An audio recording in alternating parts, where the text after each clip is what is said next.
हैं एक एक क्वेश्चन को हम डिस्कशन के साथ देखने का प्रयास करेंगे। देखिए पहला हमारा प्रश्न है मस्तिष्क का भाग दिया गया है और एक तरफ हमारा जो है कार्य दिया गया, मतलब किसका कार्य क्या क्या है। देखिए बात करते हैं प्रमस्तिष्क की बात करते हैं तो ये आपका स्मृति एवं तर्क का केंद्र हो जाएगा, तर्क का केंद्र। और हाइपोथैलेमस की बात करते हैं तो ये हो जाएगा ताप नियामक केंद्र हो जाएगा। मेडुला ऑब्लागेंटा की बात कर लेते हैं तो ये हो जाएगा श्वसन एवं हृदय स्पंदन की दर का नियमन होगा। और अनुमस्तिष्क की बात करते हैं तो ये पेशीय संतुलन हो जाएगा। तो आप बोल सकते हैं 3 4 2 1, 3 4 2 1 ऑप्शन नंबर देखेंगे तो डी हो जाएगा 3 4 2 1। तो आगे बढ़ते हैं, अगला हमारा प्रश्न है कि यूकैरियोटिक कोशिकाओं की साइटोप्लाज्मिक झिल्ली किससे बनी होती है। दोस्तों ये किससे बनी होती है तो ये बनी होती है फास्फोलिपिड्स से बनी होती है, ऑप्शन नंबर हो जाएगा फास्फोलिपिड्स से ये बना होता है। अगला कि मांसपेशियों के संकुचन और विश्राम के लिए कौन सा खनिज महत्वपूर्ण है, कौन सा खनिज महत्वपूर्ण है, बताइए इसका आंसर क्या होगा।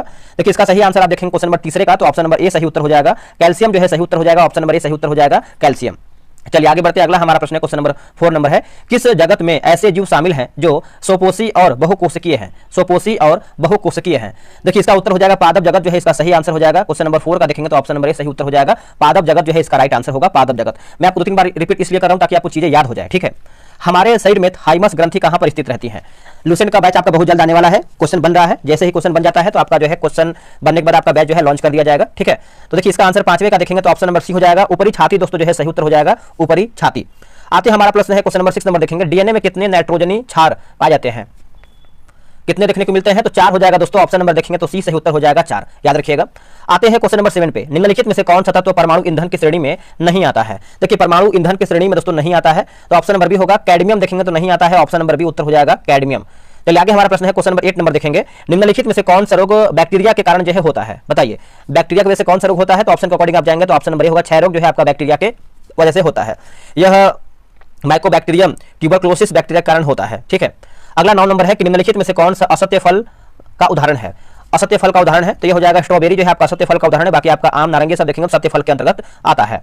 आगे प्रश्न है कि किसी धावक को दौड़ने के बाद उरु यानी जांघ पेशी में ऐंठन और दर्द महसूस होता है, यह निम्नलिखित में से किसके संचयन से होता है, किसके संचयन से होता है। देखिए इसका उत्तर हो जाएगा ये आपका लैक्टिक अम्ल की वजह से होता है, ऑप्शन नंबर ए सही उत्तर हो जाएगा, लैक्टिक अम्ल राइट आंसर होगा। क्वेश्चन नंबर 11 नंबर देखिए 11 नंबर आपका प्रश्न बोल रहा है कि आधुनिक आवर्त सारणी के संदर्भ में निम्नलिखित कथनों में से कौन सा कथन सही नहीं, यानी हमारा क्या गलत है, गलत के बारे में पूछ रहा है। देखिए एक ही समूह के सभी तत्वों की संयोजकता तथा इलेक्ट्रॉनों की संख्या समान होती है, बिल्कुल सही है। प्रत्येक आवर्त दर्शाता है कि एक नया कोष इलेक्ट्रॉनों से भरा गया है, ये भी देखिए सही है। आवर्त सारणी में बाएं से दाएं ओर जाने पर परमाणु त्रिज्या घटती है, जबकि समूह में ऊपर से नीचे आने पर परमाणु का आकार जो है बढ़ता है, ये भी देखिए सही है, डी हमारा जो है गलत हो जाएगा। धात्वीय अभिलक्षण आवर्त में बढ़ता है तथा समूह में नीचे की ओर घटता है, तो डी हमारा जो है गलत उत्तर होगा। अगला हमारा प्रश्न है कि एक अज्ञात गैस जल में शीघ्रता से घुल जाती है, गैस युक्त जलीय घोल में लाल लिटमस नीला हो जाता है, यह गैस हाइड्रोजन क्लोराइड के साथ सफेद धूम्र भी लेती है, यह अज्ञात गैस निम्न में से कौन सी है। तो यह अज्ञात गैस की बात कर लेते हैं तो आपका अमोनिया हो जाएगा, ऑप्शन नंबर सी उत्तर हो जाएगा अमोनिया। अगला कि निम्न युग्मों में से कौन सा युग्म जो है कर्ण प्रतिकर्ण युग्म है, कर्ण प्रतिकर्ण युग्म है तो इलेक्ट्रॉन पॉजिट्रॉन होगा, क्या होगा इलेक्ट्रॉन पॉजिट्रॉन, ऑप्शन नंबर ए सही होगा। आगे बढ़ते हैं, तेल में तले हुए खाद्य पदार्थों को खरीदने से पहले उनकी निर्माण तिथि को अवश्य जांच लेना चाहिए, क्योंकि तेल विकृत गंधी हो जाती है, इसका क्या कारण है। देखिए इसका आप कारण देखेंगे तो क्वेश्चन नंबर 14 का ऑप्शन नंबर ए होगा, लिखा गया है उपचयन ऑक्सीकरण होगा, क्या होगा उपचयन ऑक्सीकरण, ऑप्शन नंबर ए सही होगा। निम्नलिखित में से किस तत्व की विद्युत धनात्मकता सर्वाधिक होगी, विद्युत धनात्मकता जो है दोस्तों आपका सर्वाधिक होगी तो ये आपको हो जाएगा सीजी, लिखा गया सीजियम जो है इसका सही उत्तर हो जाएगा, ऑप्शन नंबर जो है 15 का भी हो जाएगा सीजियम। यह अधिक क्रियाशील है, इसलिए प्रवृत्ति रासायनिक अभिक्रिया में धनात्मक आयनन बनाने की अधिक होती है। चलिए आगे बढ़ते हैं, अगला हमारा प्रश्न है जब ध्वनि के तारत्व पिच में वृद्धि होती है तब निम्नलिखित में से किसकी वृद्धि होती है, बताइए तो किसकी वृद्धि होती है दोस्तों। तो देखिए 16 का आंसर देखेंगे तो आवृत्ति की होती है, ऑप्शन नंबर सी उत्तर हो जाएगा आवृत्ति की होती है, पिच आवृत्ति पर निर्भर करता है। चलिए नेक्स्ट हमारा प्रश्न है क्वेश्चन देखेंगे 17 नंबर निम्नलिखित कथनों में से कौन सा कथन असत्य यानी हमारा गलत आंसर क्या है। अब गलत के बारे में पूछ रहा है, देखिए जब प्रकाश की समानांतर किरणें खुरदुरे पृष्ठ से परावर्तित होने के पश्चात समानांतर नहीं होती है तब इसे जो है विसरित परावर्तन कहते हैं, ये देखिए आपका सही है।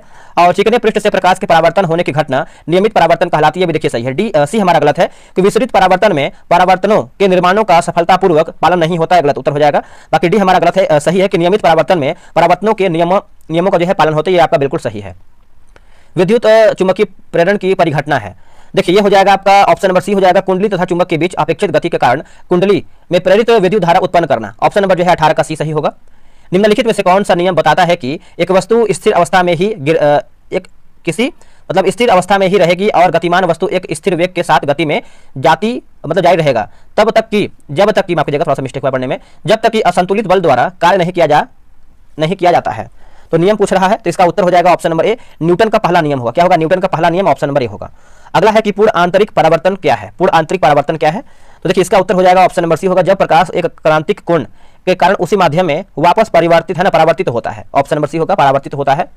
अगला के ध्रुवी है ना, ध्रुवीकृत धूप का चश्मा चकाचौंध को कैसे कम करता है? इसका उत्तर हो जाएगा क्षैतिज रूप से ध्रुवीकृत प्रकाश को फिल्टर करके। ऑप्शन नंबर जो है 21 का सी सही उत्तर होगा। आगे बढ़ते हैं, गैस में तापमान और दबाव के बीच क्या संबंध है? गैस में तापमान और दबाव के बीच क्या संबंध है? इसका उत्तर हो जाएगा जैसे जैसे तापमान बढ़ता है दबाव बढ़ता है। ऑप्शन नंबर जो है 22 का ए राइट आंसर होगा। चलिए आगे बढ़ते हैं, अगला हमारा प्रश्न है, दबाव किसी तरल के क्वथनांक को कैसे प्रभावित करता है? दबाव किसी तरल के क्वथनांक को कैसे प्रभावित करता है? देखिए इसका आंसर आप देखेंगे तो ऑप्शन नंबर ए होगा, बढ़ते दबाव के साथ क्वथनांक बढ़ता है। बढ़ते दबाव के साथ क्वथनांक जो है बढ़ता है। ऑप्शन नंबर जो है 23 का ए सही होगा। अगला के माणिक और नीलम रासायनिक रूप से कैसे जाने जाते हैं? बताइए इसका उत्तर क्या होगा? तो आपका एल्यूमिनियम ऑक्साइड जो है इसका सही उत्तर हो जाएगा। ऑप्शन नंबर बी होगा, एल्यूमिनियम ऑक्साइड। आप अच्छे तरीके से इसको याद रखिएगा। चलिए आगे बढ़ते हैं, अगला हमारा प्रश्न है, निम्नलिखित में से कौन सी नीतियां लिखा गया असंदिग्ध है, असंदिग्ध रूप से ब्याज दर बढ़ाने में सहायता करती है, जिसके फलस्वरूप मुद्रा अधिमूल्य होता है? मुद्रा अधिमूल्य होता है। देखिए इसका आंसर हो जाएगा 25 का ऑप्शन नंबर डी होगा, लिखा गया संकुचनकारी मौद्रिक नीति और विस्तारकारी राजकोषीय नीति। ऑप्शन नंबर जो है 25 का डी हो जाएगा। सरकार द्वारा व्यय में कमी के कारण निजी निवेश व्यय में संकुचन को क्या कहते हैं? देखिए संकुचन को देखेंगे तो इसको जो है निजी निवेश का बहिर्गमन है ना, बहिर्गमन कहते हैं। ऑप्शन नंबर देखेंगे तो 26 का सही होगा। मिश्रित संदर्भ अवधि के आधार पर मासिक प्रति व्यक्ति उपभोग व्यय के संदर्भ में गरीबी के परिकलन की सिफारिश किसके द्वारा जो है की गई थी? ये किसके द्वारा किया गया था? तो दोस्तों इसका उत्तर देखेंगे तो ये किया गया था डांडेकर समिति हो जाएगा। ऑप्शन नंबर देखेंगे तो सी उत्तर हो जाएगा, डांडेकर समिति। अगला है, कैस्पियन सागर में गिरने वाली यूरोप की सबसे लंबी नदी कौन सी है?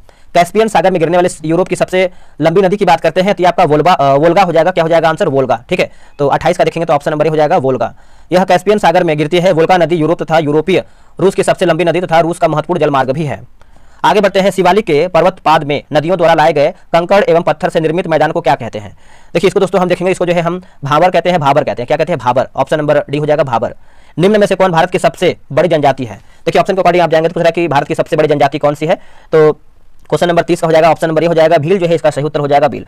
गोंड दूसरी सबसे बड़ी जनजाति है, तो गोंड के बारे में याद रखिएगा, ये आपका दूसरा हो जाएगा और जो आपका भील है आपका पहला होगा।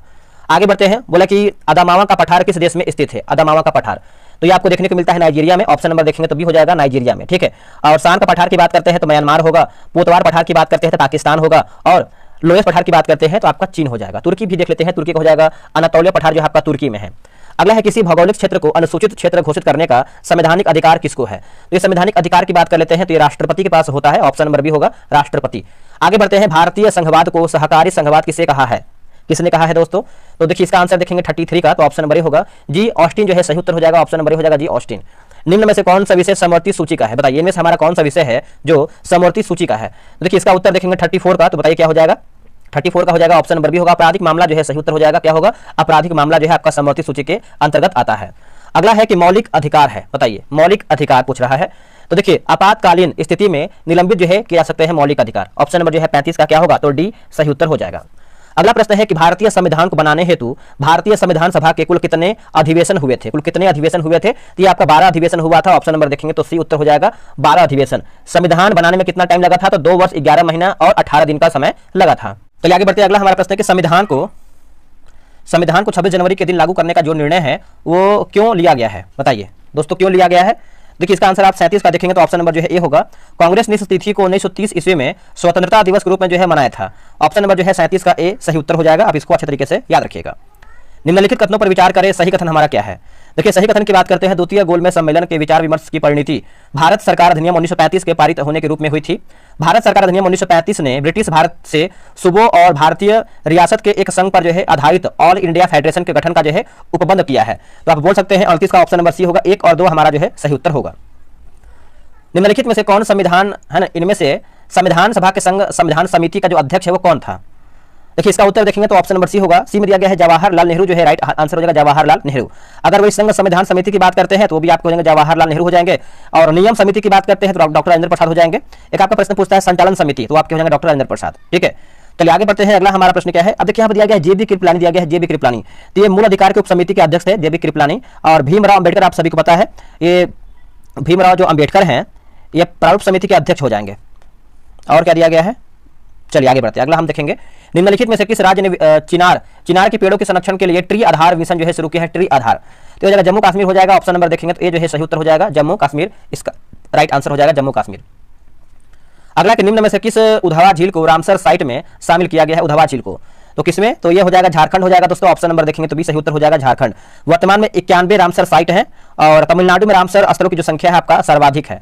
आगे बढ़ते हैं, अगला हमारा प्रश्न है क्वेश्चन नंबर 42 नंबर देखेंगे। हाल ही में भारतीय सर्वोच्च न्यायालय ने भारत के 6 प्रमुख शहरों में हाथ से मैला ढोने की प्रथा पर प्रतिबंध लगा दिया है। निम्नलिखित में से कौन सा शहर इनमें शामिल नहीं है, तो इसमें देखिए पटना दोस्तों आपका शामिल नहीं है, आंसर देखेंगे तो डी हो जाएगा, पटना इसमें आपका शामिल नहीं है।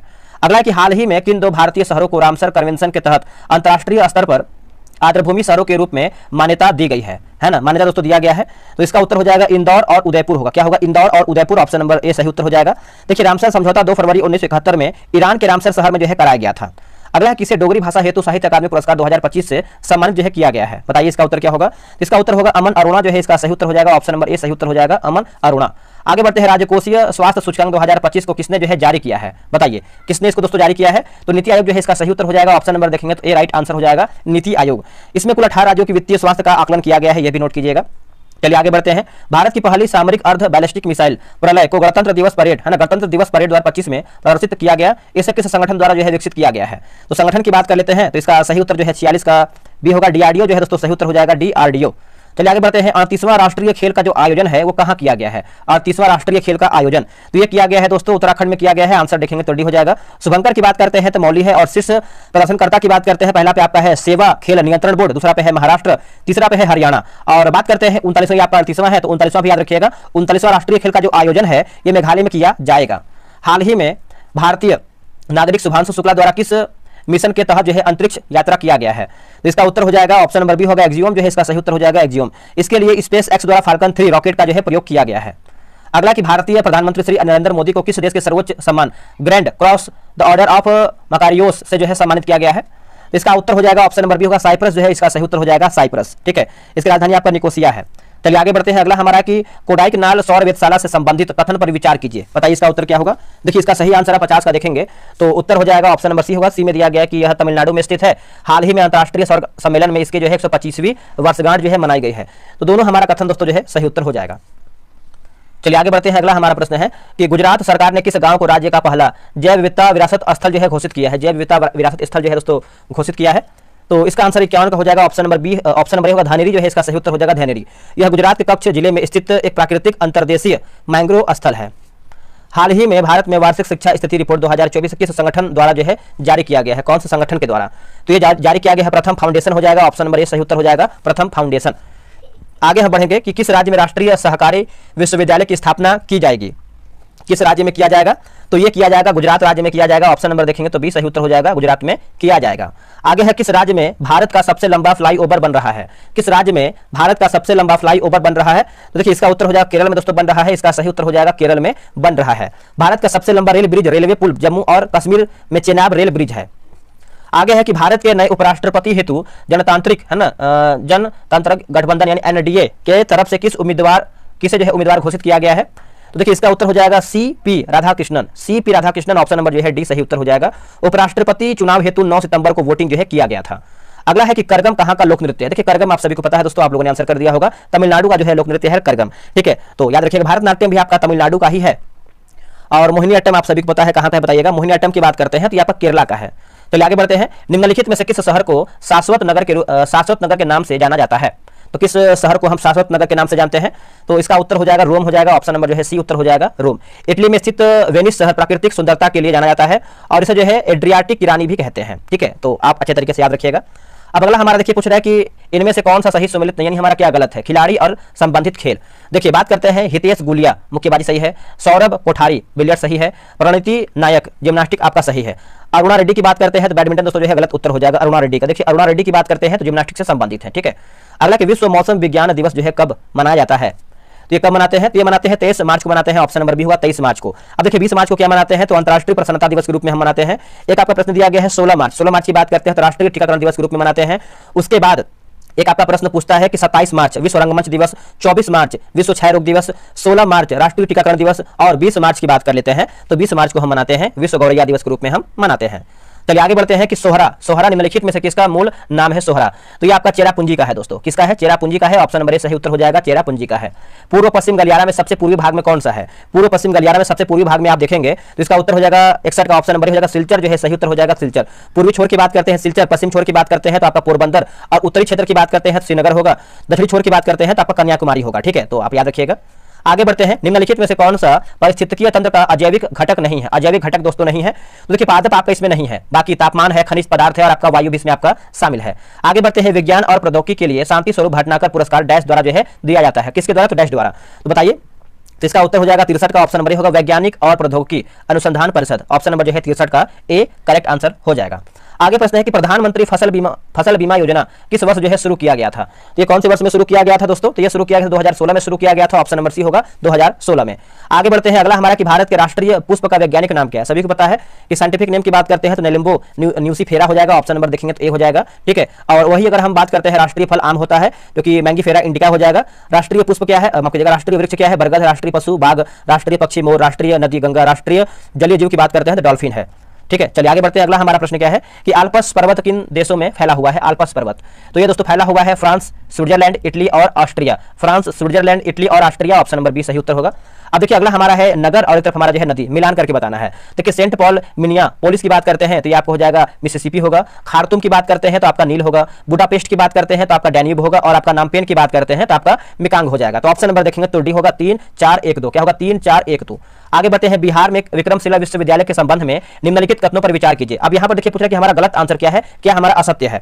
देखिए आंसर की बात करते हैं तो यह बिहार के वर्तमान बांका जिले में स्थित है, जो कि गलत आंसर हो जाएगा। ठीक है, और दूसरा हमारा कि इसकी स्थापना पाल वंश राजा गोपाल प्रथम ने किया था, यह भी गलत हो जाएगा। बाकी बौद्ध धर्म का वज्रयान जो है संप्रदाय यहाँ फला फुला सही है, और यह खगोल विज्ञान, तर्कशास्त्र, कानून व्यवस्था यानी व्याकरण और दर्शन जैसे अन्य विषय पर पढ़ाए जाते थे, ये आपका सही है।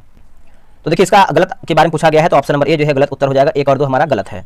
अगला कि निम्नलिखित में से कौन भूमि उत्पाद पर लगने वाले कर को इंगित करता है? दोस्तों इंगित करता है तो ऑप्शन नंबर देखेंगे तो आपका डी हो जाएगा 1 2 3 4। माफ कीजिएगा 1 3 4, जैसे खराज होगा, उसर होगा, आपका मुक्ताई हो जाएगा, तो डी हमारा सही होगा।